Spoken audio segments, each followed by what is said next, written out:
gusto tener esta conversación, tener la oportunidad de esta conversación. El tema del entendimiento bicentenario incluyó varios temas, pero el núcleo de los acuerdos que se alcanzaron y el núcleo de interés era fundamentalmente el tema de la seguridad, el tema de la seguridad bilateral. Aunque claramente hay temas que son de interés específico de México y hay otros temas que son de interés específico de los Estados Unidos, pero digamos el núcleo en torno al cual giraron estos acuerdos es el tema de seguridad. Y el contexto no es un contexto muy bueno. Hay un claro desencuentro entre las políticas binacionales de los Estados Unidos y de México, particularmente en el tema de seguridad. Y el contexto también de cada uno de los países es un contexto difícil. En el caso mexicano, el tema de la violencia letal, el tema de los homicidios se encuentra en los niveles más altos que se han registrado en la historia reciente del país. Y en el tema, en el caso de los Estados Unidos, se registró un incremento importante de los homicidios a nivel nacional en los Estados Unidos. Entonces, digamos, claramente el tema de la violencia letal, tanto en cada uno de los países como individualmente, es un tema muy importante y de ahí, digamos, la relevancia de los acuerdos que se tomaron en este caso.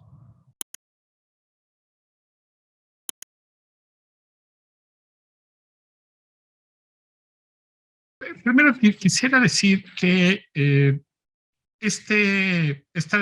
la declaratoria, el entendimiento, es, digamos, un documento clásico de la relación bilateral entre México y Estados Unidos e incluso un documento clásico de las relaciones internacionales. Es un documento políticamente correcto que ciertamente incluye temas importantes, muy importantes, tanto para cada uno de los países como para la relación bilateral, en lenguaje en el que se apunta hacia compromisos generales para temas muy importantes y que desde luego no trae compromisos concretos. Esto es clásico. O sea, cualquiera que vea este acuerdo o cualquier acuerdo anterior en relación al tema de la seguridad se va a poder dar cuenta de eso. El tema por la importancia de los acuerdos y cómo están redactados, la aplicabilidad, la forma en que se van a aterrizar finalmente no va a ser de inmediata, va a costar mucho trabajo y probablemente quede solamente en el papel. Yo creo que una buena cantidad de los acuerdos que están ahí van a quedar solamente en el papel. Y una buena cantidad de esos acuerdos que van a quedar ahí van a revelar que en realidad lo que se presentó como una evolución del asistencialismo hacia la cooperación, en realidad buena parte de esos acuerdos tienen que ver con la poca acción o la poca actividad o los pocos resultados que el gobierno mexicano está dando en el combate a la delincuencia transnacional que afecta a las relaciones bilaterales. Quisiera referirme específicamente al tema de los homicidios. Estados Unidos ha registrado en el último año un incremento significativo de los homicidios y México se encuentra en los niveles más altos de los homicidios. La creación de una base de datos de homicidios, casi seguro, va a ser solamente el caso mexicano. No veo que las autoridades norteamericanas pongan sus casos de homicidios en la misma base de datos que las autoridades mexicanas y de ahí le den un seguimiento específico. Entonces, digamos que ese caso específicamente, creo que la carga va a estar o la responsabilidad va a estar en el caso mexicano. Y no va a ser una cosa inmediata, en principio porque los homicidios se inician de manera natural, de manera oficiosa, en el fuero común. Y los homicidios que están en el ámbito del fuero federal son muy pocos en comparación con los homicidios que están en el ámbito común. ¿Qué significa esto? Que el gobierno federal tendrá que pedir la información de esos homicidios a las procuradurías o a las fiscalías generales de las entidades federativas. Y no sé si ellos hayan sido parte de este entendimiento, porque el entendimiento lo firma el gobierno federal, pero no se participó de este acuerdo a los gobiernos estatales. Ni siquiera se les preguntó, no solamente es que no lo hayan firmado, ni siquiera se les preguntó si estaban de acuerdo en la creación de esta base de datos. Entonces, habrá que esperar que la concreción de esta base de datos, como la mayor parte de los acuerdos, tome algún tiempo eh, si es que se llega a concretar. Pero una cosa es que se cumplan los acuerdos que están en el papel, digamos, como en este caso la base de datos, y otra cosa es que esta creación de la referida base de datos se refleje en la disminución de los índices delictivos. No porque crees una base de datos, la pongas en marcha, se pueda consultar, etcétera, eso difícilmente se va a reflejar en una reducción de la violencia letal en el país.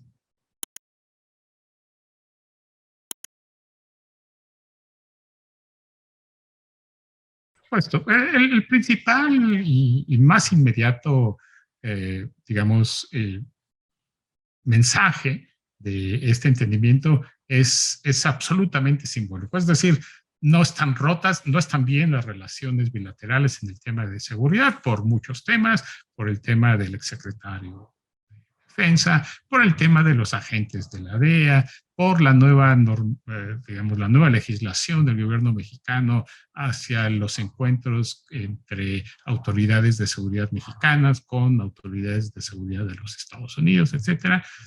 Y entonces el mensaje es, pues sí, no estamos tan bien, pero seguimos en el plano simbólico teniendo una buena relación, aunque no nos hemos puesto de acuerdo. Y aquí está nuestra lista de intención, donde vamos a trabajar de manera conjunta. Ahora, de esta lista de intención, lo más probable es que haya muy pocos resultados, no solamente en lo inmediato, sino también en el mediano y el largo plazo. Parece que los resultados van a ser muy pocos. Y pongo como ejemplo el tema del tráfico de armas. Después de el fallido intento de detención de Ovidio Guzmán, el gobierno mexicano y el gobierno norteamericano intentaron mandar este mensaje, digamos, de cooperación y concluyeron o acordaron el famoso operativo Frozen en octubre del 2019, cuyo principal propósito era congelar, literalmente congelar el tráfico de armas de los Estados Unidos hacia México. Porque el argumento en ese entonces del gobierno mexicano, que es un argumento que viene de años atrás también, es que las armas que se importan ilegalmente de Estados Unidos a México son, digamos, uno de los causantes y disparadores de la violencia.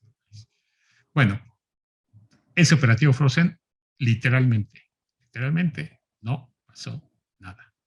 Resultados, absolutamente cero resultados. Tampoco resultados arrojó que meses después el gobierno mexicano demanda a las empresas que fabrican estas armas por su supuesta responsabilidad en la violencia desatada en México. Y además en el acuerdo, perdón, en el entendimiento bicentenario, se degradó la meta que ambos países se habían puesto. Sí, ambos países en el acuerdo Frozen de octubre de 2019 se habían impuesto la meta de congelar el tráfico ilegal de armas de Estados Unidos a México. Ahora hay una meta más modesta, también más realista, que es solamente reducir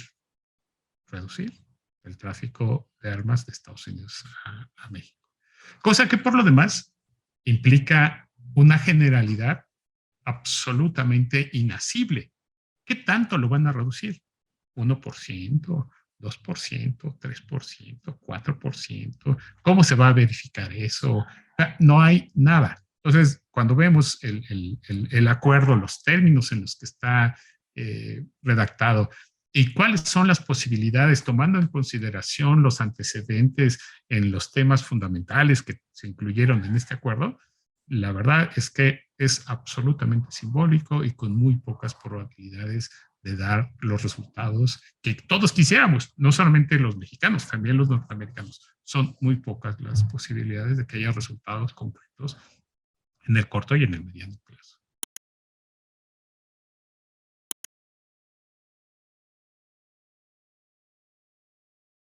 Basado en la experiencia, digamos, en la experiencia de lo que ha pasado de lo que ha sucedido en el pasado inmediato, lo que va a suceder, ilustro con lo que pasó con el famoso operativo Frozen. También, igual que ahora, se dijo que era un antes y un después, ¿no? En el tema del tráfico de armas, que con el operativo Frozen las cosas iban a cambiar mucho. Y lo que sucedió en realidad es que el gobierno norteamericano hizo parte del trabajo que le correspondía, pero el gobierno mexicano no. Incluso llegó a haber reuniones sobre este tema, donde el embajador de los Estados Unidos, en ese entonces, Christopher Landau, presionaba claramente al gobierno mexicano para que llevaran a cabo operativos en un tema que interesaba al gobierno mexicano fundamentalmente. Pues no hubo, digamos, una respuesta operativa contundente, amplia, como cabría esperar por parte del gobierno mexicano. Entonces, me da la impresión que con este entendimiento bicentenario va a suceder lo mismo. El gobierno norteamericano va a hacer parte del trabajo, parte de lo que le toca, y va a presionar al gobierno mexicano para que el gobierno mexicano salga de esta especie de inacción contemplativa que tiene particularmente en relación a los temas del crimen organizado y de las organizaciones del crimen organizado. Eso no va a pasar y la violencia no va a reducirse por una razón sencilla.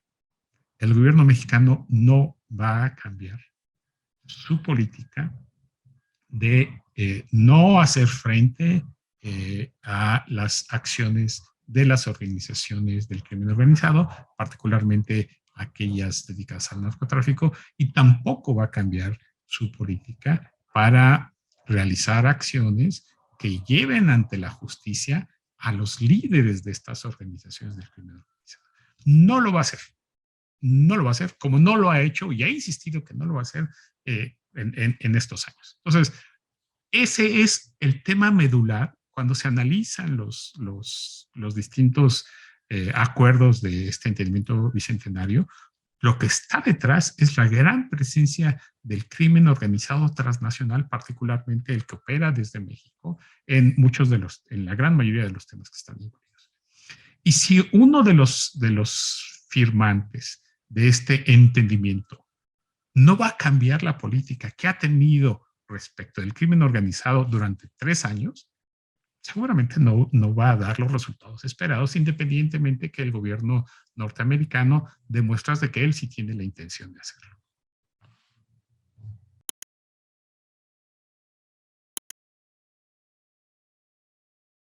Mira, el tema de la base de datos parece simple, pero en realidad es bastante complejo.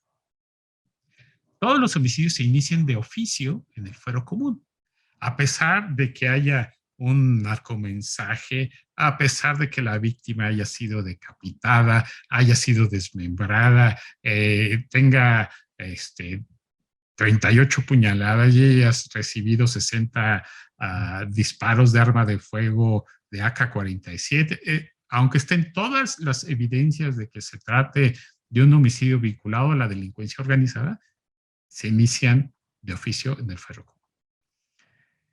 La propia autoridad ha aceptado, la propia autoridad federal ha dicho, ha aceptado que el 75% de todos los homicidios que se cometen en el país están relacionados con el crimen organizado. Y a pesar de eso, el número de homicidios que son atraídos por la federación es absolutamente ninguno. Habrá uno o dos de todos de los 36,000 que se cometen más o menos anualmente en el país desde los últimos 3 años. Serán uno o dos los que se atraen al ámbito federal. A pesar de todas las evidencias y a pesar de que la propia autoridad federal ha dicho que el 75% de los homicidios se cometen están vinculados al crimen organizado. La otra cosa es, entonces, si solamente esa base de datos va a ser de los que están en el ámbito federal, pues va a ser una base de datos muy pequeña. O sea, no se necesita más que una hoja de Excel y ya se acabó, ¿no? La otra cosa es que es tan general que no dice a partir de cuándo. Las prescripciones por homicidio son cuando menos de 15, 20 años. Entonces, todos los homicidios se van a meter en esa base de datos o solamente algunos. ¿Y a partir de cuándo?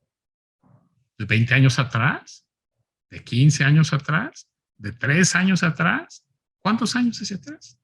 Nadie sabe. ¿Dónde va a estar? ¿Dónde va a estar? Si va a ser una base de datos binacional, no hay ninguna instancia reconocida bilateralmente en donde diga, bueno, pues como va a ser una base de datos bilateral, pues va a estar en este organismo. No está. No está. Entonces yo veo, y claramente va a ser una base de datos, digamos, con información mexicana. Yo no veo a las autoridades norteamericanas poniendo su base de datos. Es decir, será un tema cuya carga de información estará del lado mexicano. Pero lo más importante es la base de datos. Crear una base de datos no te va a solucionar la violencia, te va a facilitar la información. La base de datos es una fuente de información, pero no te va a solucionar la violencia, no te va a dar mayores capacidades de investigación, no te va a dar mayores capacidades de operación para ejecutar órdenes de aprehensión cuando haya órdenes de aprehensión o para detener a los presuntos involucrados. No te va a dar nada más que más información, ¿no? Eso va a dar la base de datos, pero no va a dar mayores capacidades de operación. Entonces, de aquí que se construye y que se vea quién pone la información, quién la opera, quién tiene acceso, etcétera, va a pasar más de un año.